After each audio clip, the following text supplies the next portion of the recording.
আসসালামু আলাইকুম। পিতুস কিচেনে আপনাদের সকলকে জানাই শুভেচ্ছা। আজকে আমি আবারও আপনাদের সামনে হাজির হয়েছি একটি নতুন রেসিপি নিয়ে। Chicken feet recipe. মুরগির পা পরিষ্কার সহ কিভাবে খুব সহজেই আপনারা ঘরোয়া পদ্ধতিতে রান্না করতে পারেন সেটাই আমি আপনাদের সঙ্গে শেয়ার করতে চলেছি। এই রেসিপিটি রুটি, পরোটা কিংবা ভাতের সঙ্গেও পরিবেশন করতে পারেন। এটি খেতে দুর্দান্ত লাগে। তো চলুন সরাসরি রেসিপিতে চলে যাই। এই রেসিপির জন্য সবার প্রথমে গ্যাসে একটা পাত্র বসিয়ে 2 কাপের মতো পানি দিয়ে দিয়েছি। এবার ঢাকা দিয়ে পানিটা খুব ভালোভাবে গরম করে নিতে হবে। খুব বেশি ফোটানোর দরকার নেই।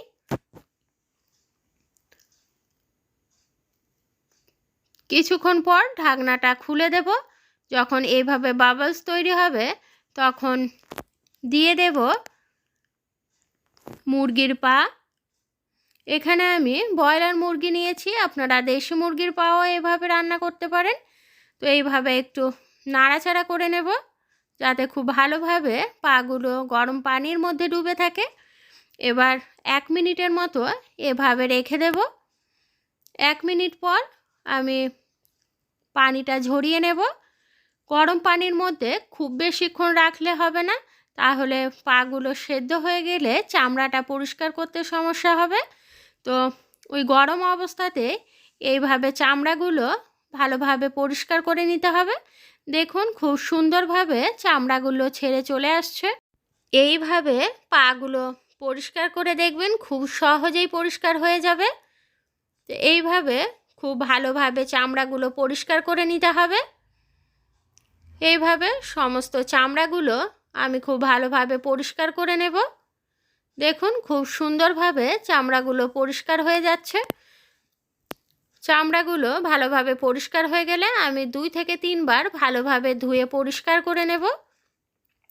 এবার গ্যাসে একটা কড়াই বসিয়ে দিয়ে দেব 4 টেবিল চামচ সর্ষের তেল। তেলটা খুব ভালোভাবে গরম হয়ে গেলে দিয়ে দেব একটা তেজপাতা, 3টে ছোট এলাচ, আর দিয়ে দেব 4 থেকে 5 পিসের মতো লং। এবার ফোড়নটা থেকে সুন্দর গন্ধ বেরিয়ে এলে দিয়ে দেব 3টে মিডিয়াম সাইজের পেঁয়াজ। পেঁয়াজটা দিয়ে দেব 2টো কাঁচা লঙ্কা। এবার পেঁয়াজটা একটু ভালোভাবে নাড়াচাড়া করে লাল করে ভেজে নিতে হবে। পেঁয়াজটা যখন এভাবে লাল করে ভাজা হয়ে যাবে তখন এখানে দিয়ে দেব 750 গ্রাম মুরগির পা, যেগুলো আমি আগে থেকে ভালোভাবে পরিষ্কার করে ধুয়ে রেখেছিলাম। এবার পাটা দিয়ে এভাবে 2 থেকে 3 মিনিট বেরেস্তার সঙ্গে এভাবে ভেজে নেব। 2-3 মিনিট পর দিয়ে দেব 1.5 চামচ পরিমাণ আদা রসুন বাটা। আদা রসুন বাটাটা দেওয়ার পর 1 মিনিট খুব ভালোভাবে নাড়াচাড়া করে আদা রসুনটা কষিয়ে নিতে হবে যাতে আদা রসুনের কাঁচা গন্ধটা চলে যায়। তো এইভাবে 1 মিনিট আদা রসুনটা ভালোভাবে মুরগির পাটার সঙ্গে কষিয়ে নেব। এইভাবে 1 মিনিট ভালোভাবে কষানো হয়ে গেলে অ্যাড করে দেব একটা টমেটো। এখানে একটা বড় সাইজের টমেটো নিয়েছি। নিয়ে নেব 1 চামচ হলুদ গুঁড়ো, 1 চামচ লঙ্কা গুঁড়ো, 1 চামচ ধনে গুঁড়ো আর 1 চা চামচ জিরে গুঁড়ো। দিয়ে দেব স্বাদ মতো নুন। এবার সামান্য পানি অ্যাড করে দেব যাতে গুঁড়ো মশলাগুলো তলায় লেগে না যায়। এবার গ্যাসের ফ্লেমটা মিডিয়াম টু লো রেখে মাংসগুলো 10 থেকে 12 মিনিটের মতো খুব ভালোভাবে কষিয়ে নিতে হবে। মাংসটা যত ভালোভাবে কষানো হবে মাংসের স্বাদটা ততটাই ভালো আসবে। এই রেসিপিটি অনেকে অনেকভাবেই তৈরি করে থাকেন। এইভাবে একবার মাংসটা রান্না করে দেখবেন, মুখে স্বাদ লেগে থাকে। তো এইভাবে 5 থেকে 7 মিনিট খুব ভালোভাবে মিডিয়াম টু লো ফ্লেমে মাংসটা কষিয়ে নেব। এইভাবে 5 থেকে 7 মিনিট ভালোভাবে কষানো হয়ে গেলে এখানে অ্যাড করে দেব 1/2 চা চামচ গোলমরিচের গুঁড়ো আর দিয়ে দেব 1/2 চা চামচ গরম মশলা পাউডার। গোলমরিচ আর গরম মশলাটা আমি প্রথমেই দিইনি। এইভাবে যদি 5 থেকে 7 মিনিট কষানোর পর গোলমরিচ আর গরম মশলাটা দেওয়া হয় তাহলে খুব সুন্দর একটা ফ্লেভার আসে।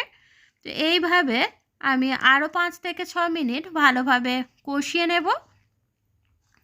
এখানে মাংসটা টোটাল 10 থেকে 12 মিনিট কষিয়ে নিলেই হবে। 10-12 মিনিট খুব ভালোভাবে মাংসটা কষিয়ে নিতে হবে। 10-12 মিনিট ভালোভাবে মাংসটা কষানো হয়ে গেলে যখন তেল ছেড়ে আসবে তখন অ্যাড করে দেব 1 কাপ পরিমাণ গরম পানি। এখানে গরম পানিটা দেওয়ার চেষ্টা করবেন, তাহলে স্বাদটা ভালো থাকে।